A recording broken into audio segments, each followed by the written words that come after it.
सीधे आपको लिए चलते हैं बिहार, जहां पर प्रधानमंत्री नरेंद्र मोदी नालंदा विश्वविद्यालय के कैंपस का शुभारंभ उन्होंने कर दिया है। बेहद खास है, इस यूनिवर्सिटी के ऐतिहासिक यूनिवर्सिटी है नालंदा।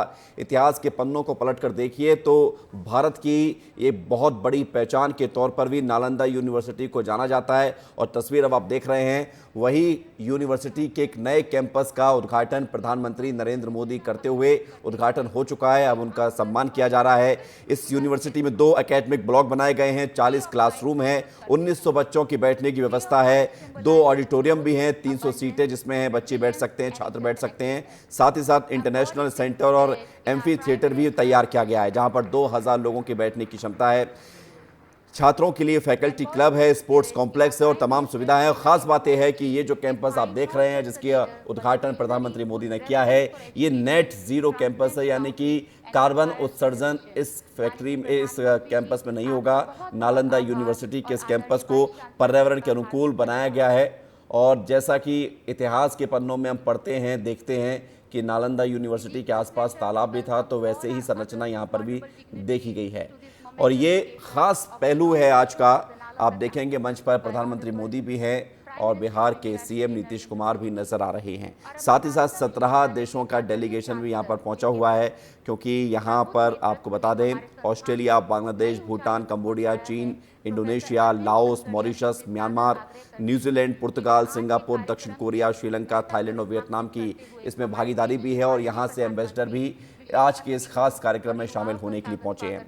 तो नालंदा विश्वविद्यालय, जो कि प्राचीन खंडहर के तौर पर आप देखते रहे होंगे, और उन्हीं खंडरों के बीच में एक नया कैंपस तैयार किया गया है। तो नालंदा विश्वविद्यालय के नए कैंपस का उद्घाटन पीएम मोदी ने कर दिया है।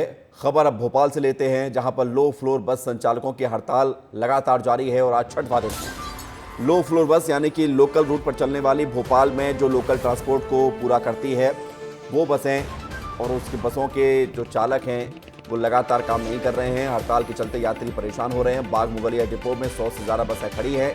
नगर निगम जनता को सुविधा भी नहीं दे पा रहा है, इसका कोई विकल्प भी तैयार नहीं किया गया है। तो भोपाल की जनता को राम भरोसे छोड़ दिया गया है। लो फ्लोर बस संचालकों की हड़ताल का असर ये है कि यात्री परेशान हैं। 6 दिन से हड़ताल जारी है, लेकिन कोई बातचीत अब तक सकारात्मक नहीं हुई है। श्याम सिंह तोमर हमारे साथ जुड़ रहे हैं, सीधे उनकी तरफ रुख करते हैं। हमारे सहयोगी है, ब्यूरो चीफ भी है।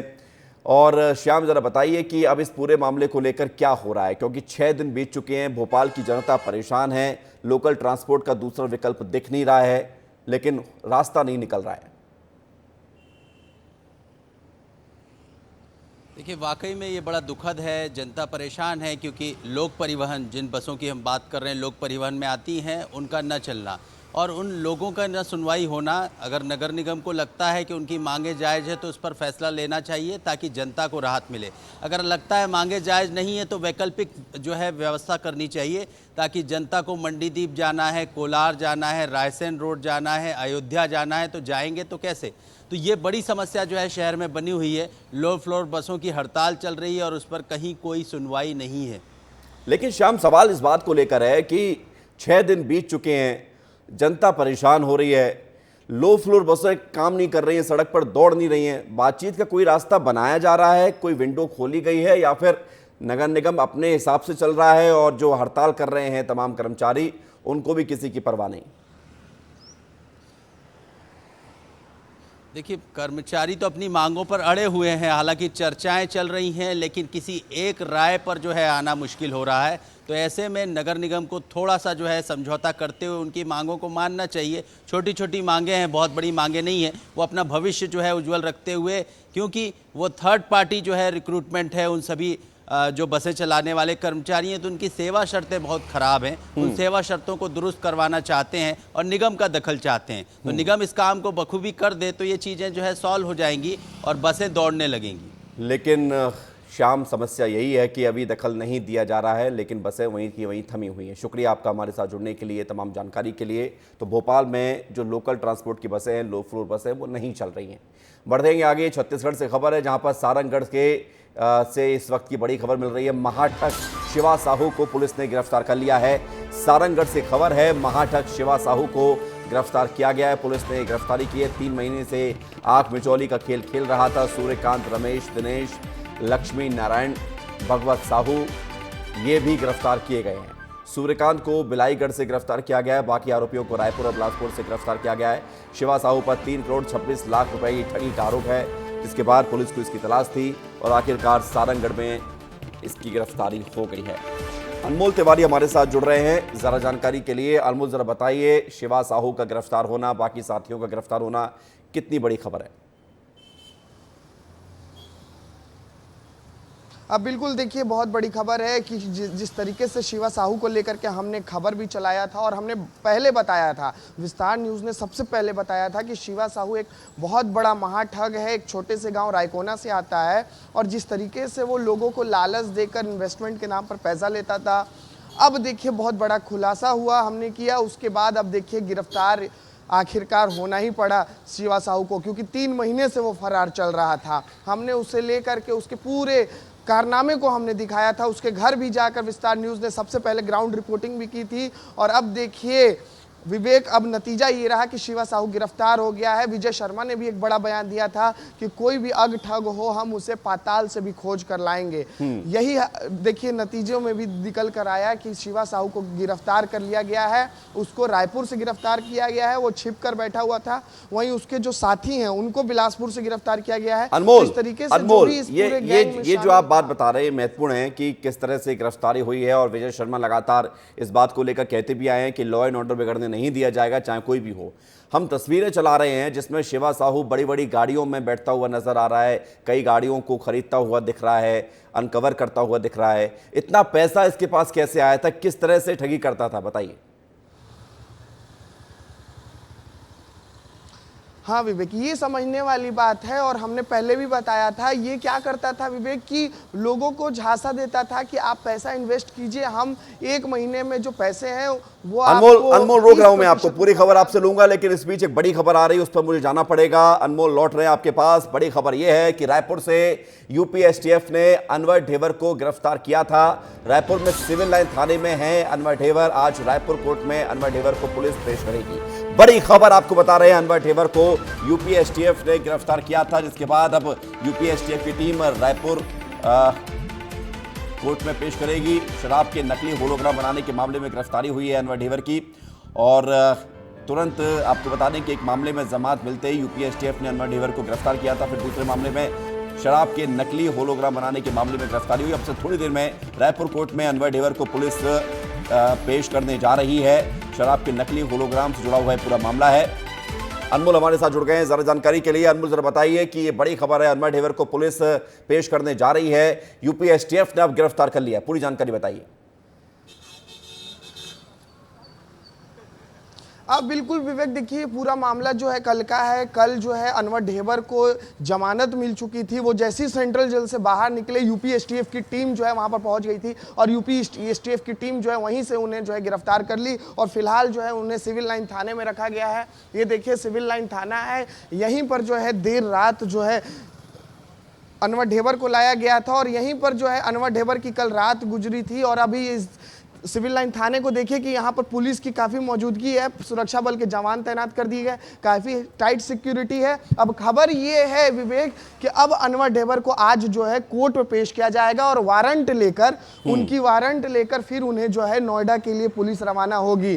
पूरा मामला ये है कि शराब घोटाले मामला है। शराब में जो है होलोग्राम को लेकर के, नकली होलोग्राम मामले को लेकर के इनकी गिरफ्तारी हुई है। अब इन्हें यूपी एसटीएफ जो है यूपी ले जाकर पूछताछ करेगी, क्योंकि वहां यूपी में भी इनके खिलाफ जो है एक केस दर्ज है। बिल्कुल, लेकिन सवाल इस बात को लेकर है अनमोल कि उसी मामले में जमानत मिलती है और उसी मामले में फिर यूपी एसटीएफ जो है गिरफ्तार कर लेती है।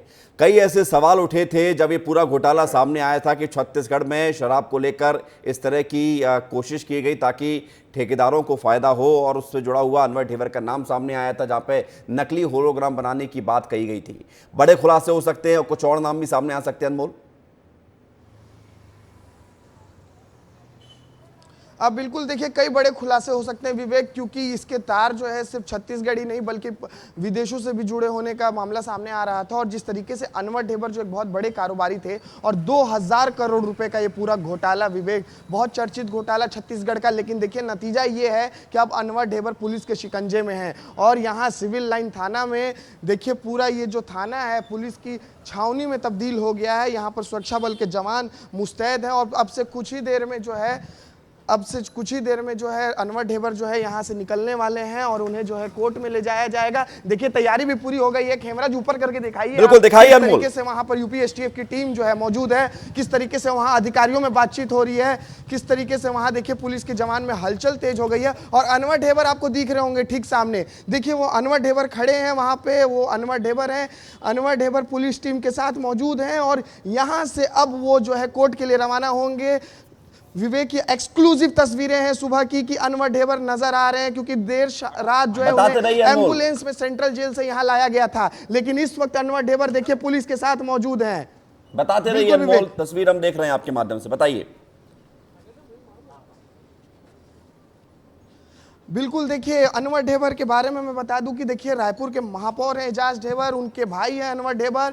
2000 करोड़ रुपए का पूरा ये आबकारी मामला जिसमें उन्हें गिरफ्तार किया गया है। लगातार ईओडब्ल्यू ईडी की टीम जो है उनसे पूछताछ कर रही थी और उन्हें जेल में बंद कर दिया गया था, सेंट्रल जेल में। और जैसे ही वो कल सेंट्रल जेल से बाहर निकले, उनकी रिहाई हुई, तो एक बार फिर से जो यूपी एसटीएफ की टीम है उन्हें अब गिरफ्तार कर लिया है और अब उन्हें यूपी ले जाने की तैयारी है। ये पूरा जो मामला है नकली होलोग्राम बनाने का है, क्योंकि हमने देखा था कि किस तरीके से ये पूरा शराब घोटाला रहा।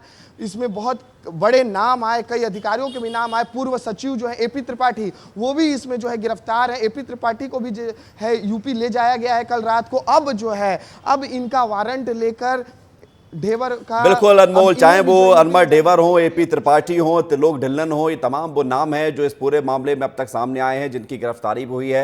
अनवर ढेबर को कल मेडिकल ग्राउंड पर जमानत जरूर मिली, लेकिन उसके बाद यूपी एसटीएफ ने उन्हें गिरफ्तार किया है। शुक्रिया आपका, आप नजर बनाए रखें, आपके पास लौटेंगे जैसे ही अपडेट सामने आएगा, क्योंकि कोर्ट में पेश किया जाएगा अब से कुछ देर बाद अनवर ढेबर को।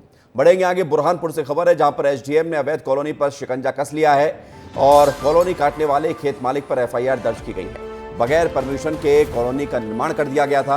अवैध कॉलोनी में लोगों को प्लॉट बेचे गए थे और अब बुरहानपुर में ये कार्रवाई की गई है। अक्सर इस तरह का मामला आप देखे होंगे कि किसान या फिर कोई ऐसे लोग जो खेत को प्लॉट में तब्दील करके बेचा करते हैं। मौसम तड़वी हमारे साथ जुड़ गए हैं सीधे बुरहानपुर से ज़्यादा जानकारी के लिए। मौसम बताइए कि ये जो खुलासा भी हुआ है, क्योंकि इस तरह से लगातार मामले सामने आते रहे हैं, अवैध कॉलोनी को बढ़ावा ऐसे ही दिया जाता है, खेत की जमीन को प्लॉट में तब्दील करके बेचा जाता है, अब कार्रवाई भी हुई है। जी बिल्कुल विवेक, देखिए ये जिला प्रशासन के नाक के नीचे ही कृषि भूमि पर कॉलोनी काट दी गई थी और ये जस्ट न्यायालय के बाजू में ये अवैध कॉलोनी थी। एसडीएम ने मौके पर पहुंचकर उनसे दस्तावेज मांगे थे कि क्या कॉलोनी के कोई दस्तावेज है, तो उन्होंने कोई दस्तावेज पेश नहीं किए, जिसके बाद एसडीएम ने बुलडोजर से जो कॉलोनी निर्मित की थी उसको तोड़ दिया गया था और पुलिस को एक पत्र लिखा था। उस पत्र में कहा गया था कि जो खेत मालिक है जिसके नाम पर ये जमीन है उस पर एफआईआर दर्ज की जाए। तो देर रात एसडीएम के प्रतिवेदन पर लालबाग थाना पुलिस ने कॉलोनाइजर और खेत मालिक है हेमलाल माली, उस पर एफआईआर दर्ज कर दी है। देखिए बुरहानपुर में हम बात करें अवैध कॉलोनियों की, तो 200 से अधिक अवैध कॉलोनियां बुरहानपुर में निर्मित है। अब लगातार जिला प्रशासन उनको चिन्हित कर उन पर कार्रवाई तो कर ही रहा है, लेकिन साथ ही साथ उन पर एफआईआर भी दर्ज करवा रहा है ताकि वो आगे इस तरह की हरकत ना कर सके और अवैध कॉलोनियां नहीं काट सके। देखिए पहले जिला प्रशासन करता यह था कि उन पर कॉलोनियों पर कार्रवाई कर छोड़ देता था, लेकिन अब जो एसडीएम है पल्लवी परवानी वो एफआईआर के लिए पत्र लिख रहे थाने को और थाना जो है प्रभारी है वो उन पर मामला भी दर्ज कर रहा है ताकि उन पर लगाम लग सके। मौसम, सवाल इसमें यह है कि एक किसान इस तरह से अकेला नहीं होता इसमें शामिल। अक्सर देखा गया है कि किसानों को बताया जाता है कि कोई ठेकेदार मिलता है उसको और वो बहलाता है कि आप अपनी ज़मीन को बेचिए, इससे ज़्यादा फायदा होगा, और बाकी पैसा वो भी रख लेता है। तो क्या कोई और भी इसमें शामिल है किसान के अलावा? जी बिल्कुल, देखिए ऐसा ही कुछ इस कॉलोनी में हुआ, क्योंकि ये खेत मालिक के खेत इसके नाम पर था, लेकिन जो कॉलोनाइजर है, अवैध कॉलोनाइजर जिन्होंने प्रभुलन दिया था इनको कि आप कृषि भूमि पर कॉलोनी काटते हैं तो आपको अधिक फायदा होगा, मुनाफा होगा, उसी जी कारण उन्होंने, जो किसान था उसने उन लोगों के बहकाव में आकर वहां ठीक पर है, कॉलोनी को काटा ठीक है था। मौसम, और अब कॉलोनी कार्रवाई जो हो रही है और थी, कार्रवाई खेत इतनी ही कड़ी और बड़ी होनी चाहिए ताकि अवैध कॉलोनियां ना कटें और ना ही इस तरह से किसी का नुकसान भी हो। शुक्रिया आपका हमारे साथ जुड़ने के लिए और तमाम जानकारी के लिए। बड़ी खबर मिल रही है, तस्वीरें सामने आ रही हैं। उपराष्ट्रपति जगदीप धनखड़ डिंडोरी पहुंच चुके हैं। यहां पर धनखड़ विश्व स्किल सेल दिवस समारोह में मुख्य अतिथि के तौर पर शामिल होने के लिए पहुंचे हुए हैं। साथ में मध्य प्रदेश के मुख्यमंत्री डॉक्टर मोहन यादव भी इस कार्यक्रम में शिरकत करेंगे, राज्यपाल भी इस कार्यक्रम में मौजूद रहेंगे। तो बड़ी तस्वीर हम आपको दिखा रहे हैं डिंडोरी से, जहां पर उपराष्ट्रपति जगदीप धनखड़ इस कार्यक्रम में शामिल होने के लिए, ये देखिए तस्वीर हम आपको दिखा रहे हैं, उपराष्ट्रपति जगदीप धनखड़ इस कार्यक्रम में शामिल होने के लिए डिंडोरी पहुंचे हैं। विश्व स्किल सेल दिवस, जिसको लेकर बेहद खतरनाक ये बीमारी है और इस बीमारी में लोगों को जागरूक किया जाए बीमारी को लेकर, इसलिए ये कार्यक्रम भी आयोजित किया जाता है हर साल। और डिंडोरी में इस कार्यक्रम में शामिल होने के लिए उपराष्ट्रपति जगदीप धनखड़ शामिल होने के लिए पहुंचे हुए हैं। साथ में मुख्यमंत्री डॉक्टर मोहन यादव भी तस्वीरों में आप देख रही होंगी। राज्यपाल मंगू भाई पटेल भी मौजूद हैं, जो कि मध्य प्रदेश के राज्यपाल हैं। इस बीच प्रशासन ने सुरक्षा के पुख्ता इंतजाम किए हैं। तो बड़ी खबर आपको बता रहे हैं, विश्व स्किल सेल दिवस, जिसमें इस कार्यक्रम में शामिल होने के लिए जगदीप धनखड़ पहुंचे हुए हैं। एनीमिया उन्मूलन कार्यक्रम को लेकर ये जो तस्वीर आप देख रहे हैं, इस कार्यक्रम का आयोजन किया जा रहा है, जिसमें शामिल होने के लिए उपराष्ट्रपति जगदीप धनखड़ डिंडोरी पहुंचे हुए हैं। और 11 बजे का समय था, तो तय समय पर यह कार्यक्रम आयोजित किया जा रहा है। लोगों को स्किल सेल एनीमिया के प्रति जागरूक करने के लिए ये कार्यक्रम डिंडोरी में हो रहा है, जिसमें शामिल होने के लिए उपराष्ट्रपति जगदीप धनखड़, मध्य प्रदेश के राज्यपाल और मुख्यमंत्री इस कार्यक्रम में शामिल होने के लिए पहुंचे हुए हैं। बड़े यहाँ के बीजापुर से खबर है, जहां पर नक्सलियों की कायराना करतूत सामने आई है। आईईडी की चपेट में आने से एक महिला घायल हो गई है। महिला के दोनों पैर के चिथड़े उड़ गए हैं। आईईडी की चपेट में महिला आ गई और ये आईईडी लगाया गया था नक्सलियों के द्वारा। उसूर थाना क्षेत्र का ये पूरा मामला है। बीजापुर से बड़ी खबर, नक्सलियों की कायराना करतूत। आईईडी लगाया गया था और इस आईईडी की चपेट में एक महिला आई, जिसके दोनों पैर के चीथड़े उड़ गए। महिला गंभीर रूप से घायल है, उसे अस्पताल में भर्ती करवाया गया है। और खास बात यह है कि अब इस पूरे मामले को लेकर जांच भी की जा रही है कि कहीं आसपास और तो आईईडी नहीं लगे हैं। प्रधानमंत्री नरेंद्र मोदी ने पीएम किसान निधि जारी कर दी है और इस मौके पर चित्रकूट के मझगवां में कृषि विज्ञान केंद्र में कार्यक्रम का आयोजन किया गया। कार्यक्रम में केंद्रीय विदेश राज्य मंत्री कीर्तिवर्धन सिंह शामिल हुए। इस दौरान राज्य मंत्री ने लोगों को संबोधित करते हुए कहा कि जब तक हमारे गांव का किसान मजबूत नहीं होगा, तब तक ना तो गांव मजबूत होगा और ना ही देश मजबूत होगा। 2014 के पहले तक किसानों को तमाम चीज़ों के लिए, जैसे खाद, बीज, डीजल के लिए भटकना पड़ता था, लेकिन इसके बाद ऐसी योजनाएं बनाई गई जिससे कि किसानों को इन सब के लिए भटकना ना पड़े। कार्यक्रम में विधायक समेत कई नेता मौजूद रहे। में हमेशा बहुत ही अहम भूमिका रही है और उनका समाज में एक विशेष स्थान रहा है। आपको जो हमारी सखियां हैं, उनको जो आधुनिक तकनीक है कृषि में, उसमें उनको प्रशिक्षण दिया गया है और उसके तहत तो हमारे गांव के किसानों को नए नए तकनीकों के बारे में बता सकेंगी। अपने परिवार में जो ज़्यादातर उनके किसान परिवार हैं, उसमें नई तकनीक का इजहार हो सकेगा। तो इस तरह से हमारे कृषि का उत्पादन बढ़ेगा। ये बहुत अच्छी पहल है माननीय प्रधानमंत्री जी की, बहुत अच्छी सोच है। उसमें आप जो हमारी किसान सखियां, जो कृषि सखियां हैं, उनको भी कुछ ना कुछ उनको आय बढ़ेगी। तो इस सोच के साथ कृषि सखी का हम लोग योजना का शुभारंभ किया गया है। मनेंद्रगढ़ जिले के एक बैगा परिवार शासन की योजनाओं का लाभ लेने के लिए 2 सालों से विभाग का चक्कर लगाने के बावजूद लाभ नहीं मिलने से मायूस है। जिले के ग्राम शेरी में तेंदूपत्ता संग्राहक परिवार के मुखिया की मौत के बाद 2 लाख का मुआवजा जारी करने के बावजूद आज तक मृतक की पत्नी को राशि नहीं मिली है। ऐसा नहीं है कि तेंदूपत्ता वनोपज समिति को मामले की जानकारी नहीं है, लेकिन सब कुछ जानते हुए भी लाभ नहीं दिया गया। विभाग की निष्क्रिय कार्यप्रणाली को ये दर्शाता है। बीमा आज तो नहीं मिल पाई, प्रबंधक से जाके कुछ कई बार गया, तुरंत मेरे को नहीं रेंगा उठे, पैसा मांगा थे 10,000 कि 10,000 दे तो चेक दूँगा तुमको। मैं परेशान हो गई हूँ इतना दिन से कि हो गई, आज तुम्हारे खाता में डाली, कल डाली, परसों डाली, नहीं डाल पाता है। जब से वहाँ से कागज आए है तब तो मैं रेंगता हूँ प्रबंधक के पास, और घर में जा चुके हैं। और वहाँ से पैसा आया एक बार, लेकिन छोटा खाता की वजह से वापस चला गया, फिर बड़ा खाता करके फिर भेजे हैं। छोटा खाता पहले 2 लाख से मतलब 50,000 से ऊपर नहीं ले रहा था खाता, तो वापस हो गया पैसा, फिर बड़ा खाता करके भेजे हैं उनका। हाँ समय हो गया है 2 साल लगभग। तो बेगा परिवार योजनाओं की लाभ के लिए लगातार गुहार लगा रहा है, लेकिन अभी तक उसे लाभ नहीं मिला है। शासन की योजनाओं से वंचित है ये बेगा परिवार। और एक बार फिर आपको लिए चलते हैं छत्तीसगढ़, जहां पर अनवर ढेबर को यूपी एसटीएफ की टीम कोर्ट में पेश करने के लिए पहुंच गई है। यूपी एसटीएफ की टीम कोर्ट रवाना हो चुकी है। तस्वीरें आपको अब दिखाएंगे। थोड़ी देर में कोर्ट में अनवर ढेबर की पेशी होगी।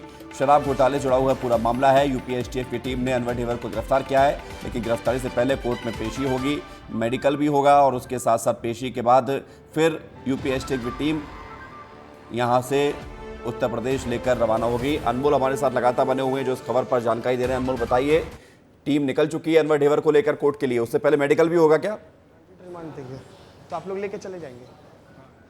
अनमोल, आवाज आ रही है आपको? हाँ, अनमोल बताइए क्या खबर है? देखिए आवाज आ रही है और मैं कोर्ट में हूँ इस वक्त, और अनवर जी देखिए विवेक, कोर्ट में मैं इस वक्त मौजूद हूं और यहीं पर जो है अनवर ढेबर को लाया जा रहा है। आप देखिए कि किस तरीके से यहाँ पर हलचल तेज है। कोर्ट में आज अनवर ढेबर को पेश किया जा रहा है और अब यहाँ पर हो सकता है कि अनवर ढेबर का ट्रांजिट रिमांड मिले और फिर यहाँ से जो है पुलिस उन्हें यूपी लेकर जाएगी। देखिए आप लाइव एक्सक्लूसिव तस्वीरें देखिए, अनवर ढेबर यहाँ आ गए हैं, लिफ्ट के माध्यम से नीचे से ऊपर उन्हें लाया गया है और अब अनवर ढेबर जो है इन्हें कोर्ट में ले जाया जा रहा है और अब जो है अंदर इनकी कोर्ट में पेशी होगी। और आज देखिए यूपी एसटीएफ की टीम इनके साथ मौजूद, उसके साथ बहुत ही एक बड़ी पुलिस टीम भी मौजूद। आप देखिए कि किस तरीके से अनवर ढेबर जो है अब कोर्ट रूम के अंदर जा रहे हैं। ये एक्सक्लूसिव तस्वीरें विवेक, हम आपको बता ही रहे थे कि थोड़ी ही देर में जो है अनवर ढेबर की पेशी होगी कोर्ट में, और अब अनवर ढेबर जो है यहाँ पर पहुँच चुके हैं। उनके साथ यूपी एसटीएफ की टीम है, इसके अलावा जो है रायपुर पुलिस की भी टीम है और अब जो है अब थोड़ी ही देर में अंदर में पेशी होगी अनवर ढेबर की और इसके बाद ट्रांजिट रिमांड मिलने के बाद जो है यूपी पुलिस इन्हें लेकर के यहां से रवाना होगी। विवेक, तस्वीर अब देख पा रहे हैं और कोर्ट रूम के अंदर आप कैमरा ना ले जाइएगा क्योंकि वो जो पूरी प्रोसीडिंग होती है उसकी हम लाइव कवरेज नहीं दिखा सकते हैं, लेकिन ये जरूर है कि अब कोर्ट में पेश करने के लिए यहां पर पहुंची हुई है टीम और अब यूपी एसटीएफ की टीम यहां पर अनवर ढेबर को पेश करेगी। अनमोल, जरा ये भी बताइए कि अब आज क्या यूपी एसटीएफ की टीम इस कोर्ट में पेशी के दौरान मांग रखेगी?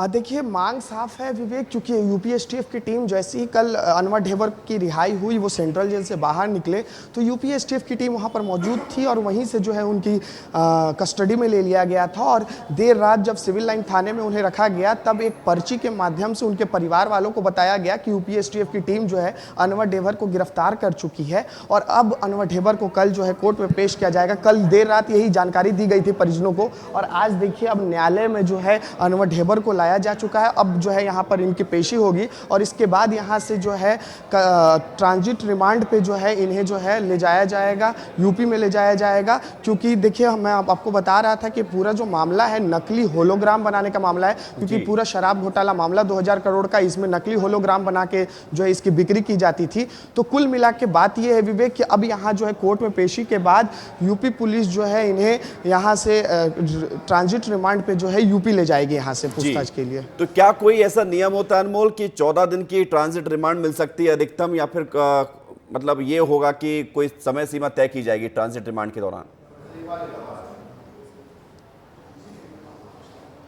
बिल्कुल विवेक, देखिए समय सीमा तय रहती है क्योंकि न्यायालय में जब भी रिमांड मिलता है तो एक समय सीमा तय रहती है। हो सकता है कि कुछ दिनों का ही रिमांड मिले या हो सकता है कुछ लंबे दिनों का भी रिमांड मिल ठीक है, सकता अनमोल है। लौटेंगे आपके पास जैसे ही कोर्ट के द्वारा जो फैसला आता है ट्रांजिट रिमांड को लेकर, आप बताइएगा, तुरंत आपके पास आएंगे।